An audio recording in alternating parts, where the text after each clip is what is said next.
chaînes. Hey, Jésus est venu briser les chaînes. J'ai un Dieu tout-puissant qui est toujours avec moi. Un Dieu tout-puissant avec moi, avec moi. J'ai un Dieu tout-puissant, oui, qui est toujours avec moi. Il est toujours avec moi. J'ai un Dieu tout-puissant, trop puissant. Il est trop puissant avec moi, avec moi. J'ai un Dieu tout-puissant, qui est toujours avec moi. Il ne se lasse point. Bonjour, auditeurs de la vie, que la grâce du Seigneur soit toujours avec vous. Bienvenue à votre émission Témoignage. Je suis JB Kwaku au microphone et nous recevons pour vous un apôtre, un serviteur de Dieu qui va se présenter à vous. Bonjour serviteur. Bonjour, sois béni dans le nom de Jésus. Amen. Présentez-vous à nos auditeurs. Je me nomme Papa Divine Apôtre. Que faites-vous dans la vie? Je suis chrétien et je suis le fondateur de l'église militaire prophétique Vie Divine qui se trouve tout juste à Thiébissou, derrière la gendarmerie de Thiébissou, à côté de l'ancien maire. Ok, vous êtes là pour nous donner un témoignage aujourd'hui. Oui. Ce témoignage est plus axé sur la sorcellerie. Oui. Qu'est-ce que la sorcellerie d'abord? La sorcellerie, c'est un esprit. Et la sorcellerie, quand tu es déjà sorcier, bien on vient t'initier en sorcellerie, c'est-à-dire l'homme lui-même n'est pas mauvais. Mais il y a un esprit qui vient habiter en toi.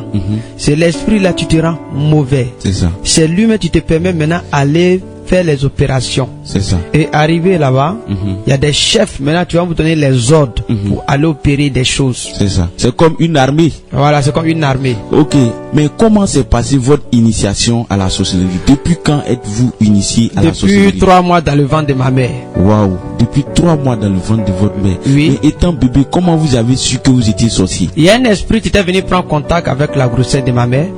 Et c'est l'esprit là qui me faisait sortir toutes les nuits pour aller dans les camps. Et puis les gars me préparaient. Donc la sorcellerie là, il y a la sorcellerie, tu peux être né avec. Et il y a la sorcellerie où on peut te initier. Et c'est comme ça. Et il y a la sorcellerie où on peut te donner aussi un songe. Voilà.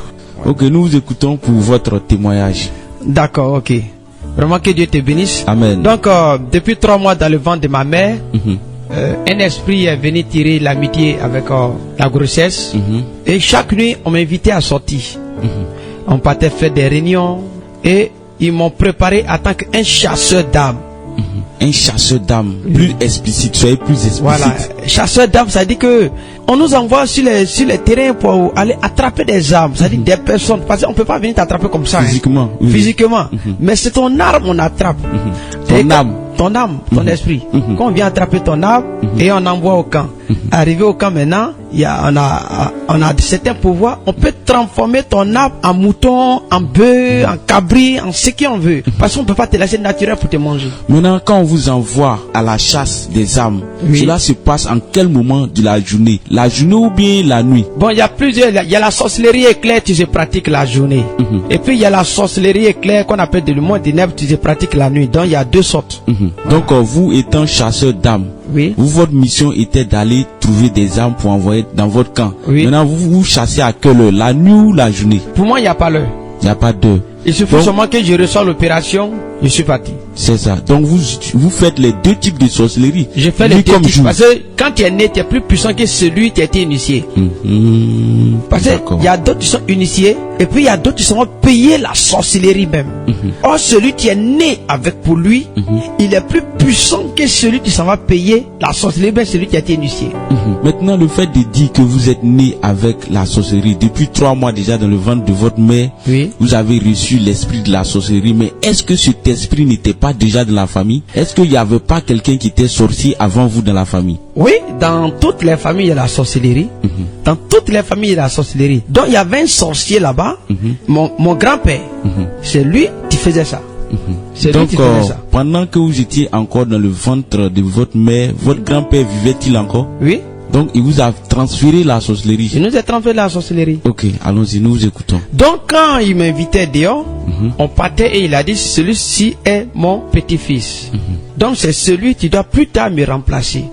Donc il fallait me former. C'est ça. Donc quand ma mère dort, C'est les nuits je sors. Même jusqu'à 7 mois, 8 mois, 9 mois, la grossesse est montée. Mais chaque nuit, je sors. Quand je sors, son ventre est vide. Son ventre devient plastique comme la personne n'est pas enceinte.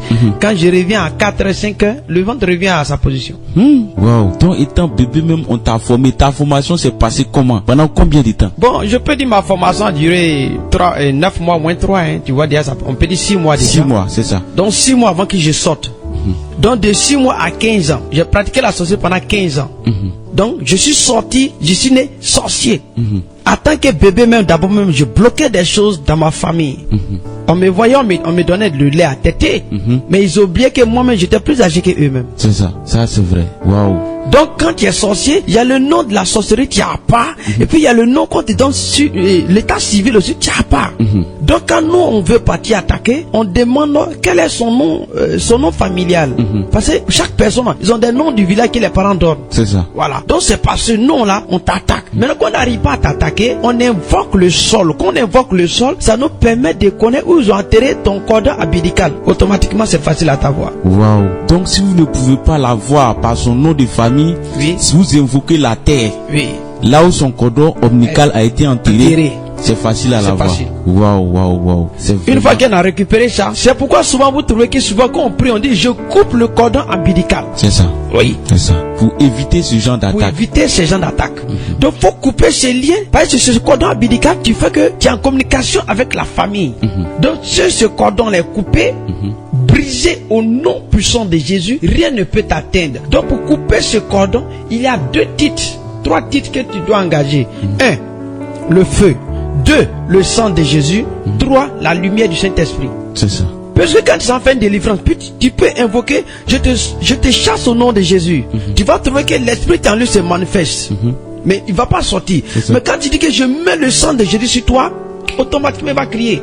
Parce que le sang de Jésus est plus puissant que même son nom d'abord. Donc parlant de votre témoignage d'abord, on va en venir après. Parlant de votre témoignage, donc à 3 mois déjà, vous êtes déjà sorcier dans le ventre de votre mère. Oui. Mais quelles sont les victimes que vous avez fait pendant les 15 ans? Vraiment, je ne peux pas compter. Parce que quand on nous envoie en mission, les nuits, on partait sur les opérations. Par exemple, quelqu'un vient pour dire, ah moi vraiment, je ne peux pas arriver à tuer mon fils qui est là. On dit, bon, on connaît un élément parce que là, moi ils m'ont formé en tant que, on dit spectre. Parce qu'il y a les spectres, vous voyez, il y a les vrais corps habillés. Eux, ils sont à 1000 km, même pas rater les cibles. Voilà, merci beaucoup. Donc, je ne ratais pas ma cible. C'est ça. Donc, c'est quand ça va pas que moi on m'appelle. Là, quand je descends là, je dis, c'est quel côté du corps tu veux? Tu dis, pied, je m'en vais, c'est pied là, du coup, je t'envoie. Tu dis, tel côté, je m'en vais. Non, ça c'est chap. Mais quel côté du corps? Mais vous coupez ça comment? Physiquement ou bien c'est dans l'âme, vous coupez la partie là? Non, c'est, par exemple, toi tu es là. On invoque ton âme. Où ça se trouve? J'attaque. Quand je coupe tout de suite, au bout de temps, 40 minutes, tu as senti que tu commences à être paralysé. Le côté commence à être paralysé, c'est fini. Maintenant, mais moi je n'arrive pas à comprendre comment il se trouve que quelqu'un est aux États-Unis, en Europe, et puis un sorcier arrive à l'atteindre là-bas. Maintenant, les sorciers, c'est vous vous déplacez comment? Ok, d'abord, tu peux être ici, par exemple à Tébissou, ou bien à Yamsokro. Tu vois en Amérique, la vision te permet de voir en Amérique. Et tu es ici, et maintenant tu vas incarner un miroir chez toi. Ça te permet de cibler tous ceux qui sont. Parce que la sorcellerie c'est comme un réseau. De la manière tu vois, il y a Orange, il y a MTN, c'est un réseau. Donc il y a un réseau là-bas. Tu nous permets d'incarner tous les sorciers de là-bas. C'est comme ça. C'est pourquoi même là, faites attention à votre portable. Après j'ai eu de vous donner les détails. Et déjà donc vous arrivez à cibler votre victime. Voilà. Maintenant quand on voit le victime, on voit la chose, ce qu'on doit faire. On dit bon c'est celui-là on a besoin. On dit ok. Donc on prépare le convoi, tu dois partir. Pour préparer le convoi, si on voit qu'on est plus beaucoup, il y a avion de 6 places, il y a avion de 22 places, il y a avion de 50, il y a avion de 100 places, etc. Il y a les gros avions. Mais ces avions-là, vous les trouvez où? Et puis nous, on n'arrive pas à les voir. Oui. On prend que 2 brindilles de balai. On fait comme croix. On fait l'intentation, 1 minute ça devient avion. Puis vous montez dedans. Et on monte, on s'en va. Vous vous retrouvez aux États-Unis. On est déjà parti. En quelques secondes, ça ne paie pas transport. Hein. Ça c'est vrai. Voilà. Avec tout ce que vous venez de dire, on peut déjà comprendre que la sorcellerie, vous dites que c'est comme un réseau. Oui. C'est comme un réseau. Et puis le sorcier ne paye pas de transport. Donc n'importe quel engin vous avez besoin, c'est-à-dire moto, voiture, vous pouvez le transformer quelque chose en l'engin que vous voulez déjà. En engin que nous on veut. Par exemple, le bois de taureau que les mamans préparent, le taureau placali. On prend ça c'est notre hélico et notre hélicoptère, ce que vous appelez les France 24 et Kakamou là. Nous on prend ça, fabriquer ça à la minute. Bois de tôle, enfin placali là. Ça c'est notre avion. Maintenant, ceux qui nous donnent nos communications facilement, il y a le Kafa et puis il y a le Salamandre. Nous on les envoie dans votre maison. Faut remarquer ainsi, souvent quand vous êtes en train de faire les appels, ils sont très personnels, mais très importants. Vous allez trouver qu'il y a un Salamandre qui est déjà garé et puis il fait sa queue là comme ça. Il est en train de prendre toutes les communications pour nous envoyer. Donc c'est lui qui vous envoie les informations. Oui, on passe par eux. Nous on travaille, nous sommes en communication avec eux. Donc si je comprends bien, la sorcellerie travaille avec le règne animal. Merci. Vous passez par les salamandres, les cafards pour avoir les informations sur vos victimes. Sur nos victimes. Ok, maintenant quand vous recevez l'information sur la victime, qu'est-ce que vous faites par la suite? Bon, par exemple, tu es ici et puis tu es en train de passer un examen pour un concours que tu dois travailler, bien connaître. Et puis tu es en contact, comment tu dois avoir. Nous on n'est pas au courant, mais grâce au miroir et puis le caméra. Quand on va placer, dès qu'on commence à voir l'information, on envoie la chose. Qu'on la voit le Salamal. Et puis il y a le Kafa. Donc le Kafa nous permet de donner tout. L'information, puis nous permet de prendre même l'écriture. Là-bas, il est là-bas. Quand il place ses yeux, il filme tout et puis ça vient chez nous. Et puis comme ça, maintenant vous agissez. Et puis maintenant, même si ça va déposer les papiers, ça dit même, le résultat sort, mais ton nom sort pas. Tu vas trouver ce nom de quelqu'un de ton main. Pour toi, ça sort vierge, c'est fini. Donc tu as échoué comme ça. Tu as échoué. Wow. Et puis, il a te donné encore. Maintenant, notre avion là. Tu as vu ici, les avions de terre, ce que nous connaissons, d'autres prennent kérosène, peut-être de l'essence, etc. C'est kérosène. Voilà. Mais puisque nous on n'a pas de kérosène, nous on n'a pas de station, tu vas nous fabriquer des kérosènes. Mais on a des kérosènes gratuits. Comment ça? Merci. Que Dieu te bénisse. Amen. Vous avez vu les paquets de tissage. Dans chaque paquet de tissage, on met 3 serpents dedans. Dans chaque paquet de tissage, et puis il y a mèche. Les paquets de mèche, chaque paquet de mèche, on met 3 serpents dedans. Imagine-toi, une femme, s'il y avait une maman, j'allais lui poser la question tout à l'heure. Et tous écoutent. Une maman, tu n'as pas mis de tissage, ou bien tu n'as pas mis de mèche sur sa tête. Quand elle se tresse, tu vas voir, elle ne gratte pas ses cheveux. Mais lorsqu'elle met un tissage, ou bien mèche, elle commence à taper sa tête. Bon, imagine-toi, c'est le serpent qui suce le sang. Donc, par jour, on prend demi-cuillerée de sang. Imagine-toi, il y a combien de tissages sur la tête de tout le monde dans la Côte d'Ivoire d'abord. Ça nous fait combien de citernes de sang? Ce sont des citernes même de sang. Donc, c'est le sang qui devient en même temps le kérosène. C'est le sang qui est c'est ça on met dans notre truc pour avion pour faire. Parce que voilà pourquoi je veux faire passer cette chaîne à la radio. Parce qu'aujourd'hui, je trouve que c'est pas facile. Donc, dans le monde de la sorcellerie, vous utilisez les tissages pour sucer au moins un demi-cuillerée de sang par femme qui a tissage. Par personne qui a tissage. Imaginez-vous, dans Yam Sokro, il y a combien? C'est déjà beaucoup. Ce sont des citernes. Ça fait combien de stations? Imaginez-vous maintenant, la Côte d'Ivoire, maintenant le monde entier. C'est déjà beaucoup. Mais comment faites-vous pour atteindre vos cibles? Nos cibles. Baya, on passe par le baya, ça c'est nos signes. Le baya c'est quoi? Il y a des trucs rond, les femmes attachent au rein. Tu comprends, non? C'est rond comme ça, les femmes attachent ça au rein. Nous c'est nos signes, c'est là, on prend ça et puis bon, on commence à opérer des choses avec. Donc ils n'ont qu'à faire beaucoup attention au baya. Baya, faux cils, faux ongles, c'est-à-dire ce qui n'est pas semblable là. C'est avec ça nous on travaille beaucoup. C'est-à-dire ce qui n'est pas naturel, ce que Dieu n'a pas créé. Ce que Dieu n'a pas créé là. Le tatillage, les cancres. Bon, par exemple, excusez-moi beaucoup, qu'on ne se fâche pas. Le rouge à lait est fabriqué beaucoup à la base du spermatozoïde. Ah bon? Ok, je m'explique. Nous sommes en contact avec les femmes qui font les mi-francs. Les prostituées. Les prostituées. Ok. Donc quand tu utilises, donc nous sommes en contact avec ces femmes-là.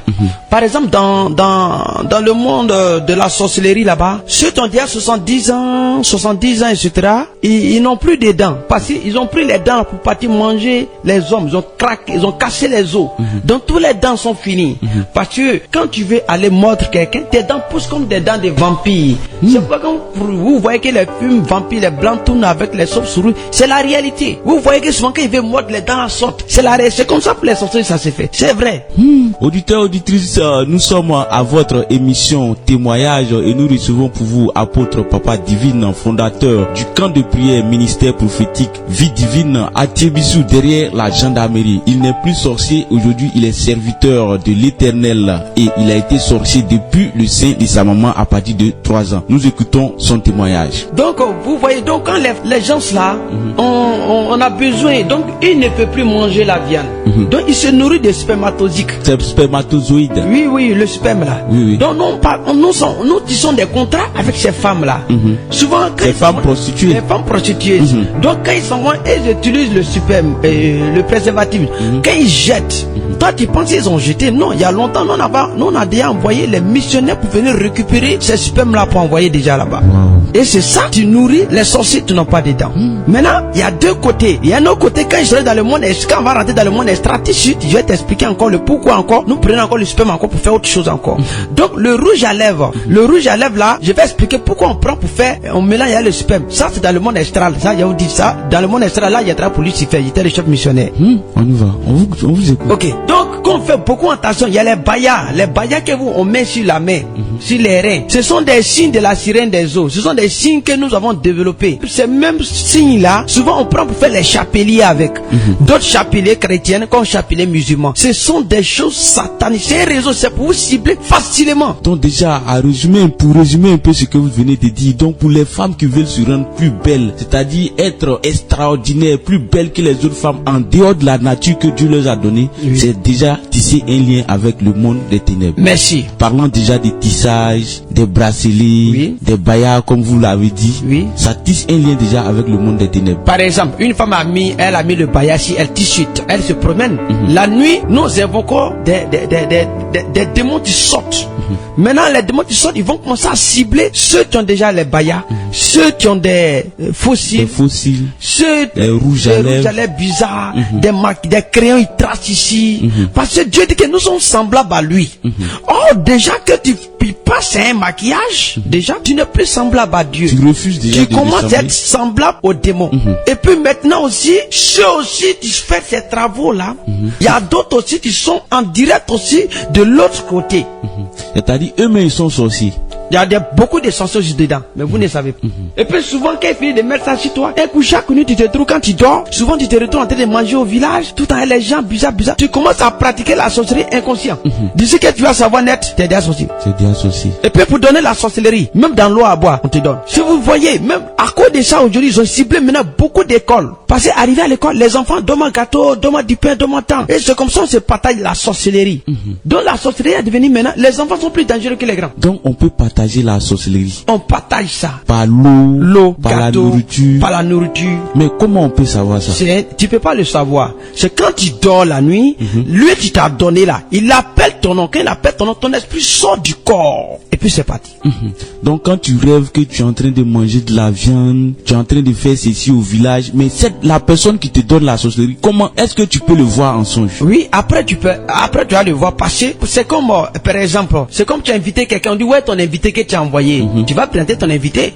Au commencement, il va se cacher, mais plus tard, tu vas savoir qui t'a donné. Donc quand tu trouves que quelqu'un est toujours au village, ça veut dire lui-même là, Yam Sokro ici, mais tous les jours il rêve au village, ça veut dire son esprit il a été condamné au village, dans l'endroit là-bas. Donc il rentre dans un camp de prière pour un homme de Dieu, pour qu'il puisse prier, pour frapper là-bas, et pour enlever ton âme qui a été emprisonnée dans le monde invisible. Donc déjà, pour quelqu'un qui est dans une ville et puis à tout moment il rêve, il se retrouve toujours au village, ou bien il se dans retrouve l'eau, dans des endroits bizarres. C'est la prison invisible. Il doit commencer à chercher. Les gens dans la prison invisible, souvent dans le WC, dans les couverts, dans les champs de bananes, sur l'eau, et sur des trucs bizarres. Bon, c'est là-bas nous on fait. Souvent, tu as un projet d'Amérique, et puis tu rêves souvent que tu es en Amérique, que tu es encore ici. Ça c'est la réalité que tu devais être là-bas. Maintenant ils t'ont condamné ici déjà. Donc pour partir est difficile. Souvent ton passeport se perd, tes dossiers se mélangent, etc. Sinon on fait ça. On faisait ça en vacances, j'étais dans le monde. Ah oui. Auditeurs de la vie, nous recevons pour vous l'apôtre Papa Divine, fondateur du camp de prière ministère prophétique Vie Divine à Thiébissou, derrière la gendarmerie. Voilà, il n'est plus sorcier, mais il est en train de nous rendre son témoignage parce qu'il a été sorcier. Et aujourd'hui, par la grâce du Seigneur, il est serviteur de notre Seigneur Jésus-Christ. Ok. Maintenant, il y a une chose encore qu'on oublie. Vous voyez ce qu'on appelle fibrone. La fibrone, c'est la grossesse des sorciers. Si tu veux pas aller enlever à l'hôpital, ils vont t'enceinter, ça va repousser. Va enlever encore, ils vont t'enceinter, ça va repousser. Fibrome, c'est la grossesse des sorciers. Mais pourquoi fibrome? Pourquoi ils font ça? Pour empêcher la femme d'enfanter. Ah, toi, tu es en train de faire les enfants en sorcellerie. Tu Tu comprends? C'est pourquoi tu as trouvé que la plupart des femmes qui ont des fibromes, en plupart même, toujours des enfants. Ce sont des enfants sorciers.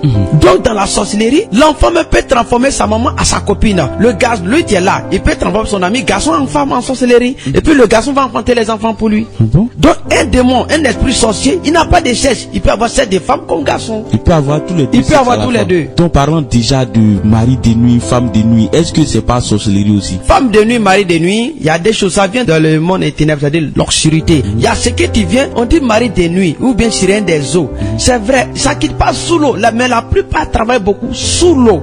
Sinon, il vient dans le monde des ténèbres, si tu es ici. Maintenant, ça vient sur deux sortes. Il y a ce qui vient de la sorcellerie, et puis il y a ce qui vient sous l'eau. Ce qui vient sous l'eau, il peut te permettre de te marier un peu. Mais celui qui vient de la sorcellerie, va empêcher le mariage, tout en les amitiés entrecoupées. Pour rien, bah, c'est fini. C'est-à-dire, au moment où vous entendez déjà, vous faites des projets de mariage, donc ça lui, la nuit, toujours, ça n'aboutit jamais. Ça n'aboutit jamais. Maintenant, quand on va rentrer tout à l'heure, comme je sais pas, si on va rentrer tout à l'heure dans le monde astral, il y a trois sortes de sirènes. Il y a la sirène blanche, il y a la sirène bleue et il y a la sirène noire.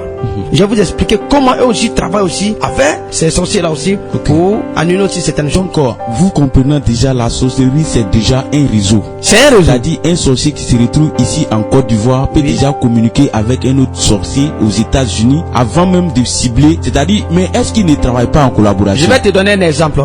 Par exemple, quelqu'un qui est à Korogo, il vient à Yamsokro, il est sorcier, il va rentrer dans le groupe de la sorcellerie de Yamsokro, donc il va vouloir, c'est des groupes, donc il va rentrer, il va voir le groupe de le plaît, et puis ça va s'inscrire, et il rentre dedans, et il travaille. Donc lui aussi, il travaille ici, il travaille aussi à Korogo, et puis le réseau passe. Mais est-ce qu'un sorcier peut quitter à Korogo pour venir attaquer sa cible ici directement à Yamsokro sans le consentement des sorciers de Yamsokro? Mais s'il peut Comme venir. vous-même vous êtes déjà chasseur d'âmes, est-ce que Oui. vous pouvez quitter ici à Yamsokro, aller attaquer votre cible dans une autre ville ou bien dans un autre pays sans avoir l'accord des sorciers de ce lieu? Oui, si c'est sa viande, si c'est son poulet, mais tu lui dis c'est mon poulet. Mais il peut travailler avec le réseau. C'est-à-dire, tu peux être à Abidjan, puis tu appelles à quelqu'un qui a Tchébissou, donc c'est l'antenne de réseau de Tchébissou, tu le reçois. Donc quand il va venir, il peut travailler le réseau pour pouvoir voir où sa cible se trouve.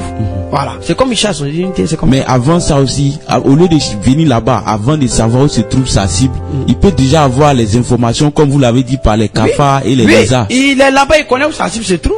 S'il veut même là, s'il veut pas s'effader, il appelle ton nom, tu sors dans le miroir et puis il te gère, c'est fini. Ok, nous tendons déjà vers la fin de cette émission. C'est avec un pincement de cœur, mais nous allons toujours le retrouver pour une deuxième partie. Voilà, nous étions avec l'apôtre Papa Divine, fondateur du camp de prière ministère prophétique Vie Divine à Tchébissou, derrière la gendarmerie. C'était JB Kwaku à la présentation de cette émission. Un conseil pour nos frères et sœurs qui aiment beaucoup se maquiller pour ne plus ressembler à Dieu qui nous a créés à son image. Il est mieux de rester toujours comme Dieu vous a créé. Que Dieu vous bénisse. À la fois prochaine pour un autre numéro de témoignage. J'ai un Dieu tout-puissant qui est toujours avec moi. Un Dieu tout-puissant avec moi, avec moi.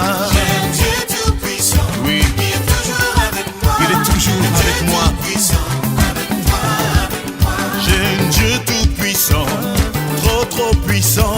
Il est trop puissant.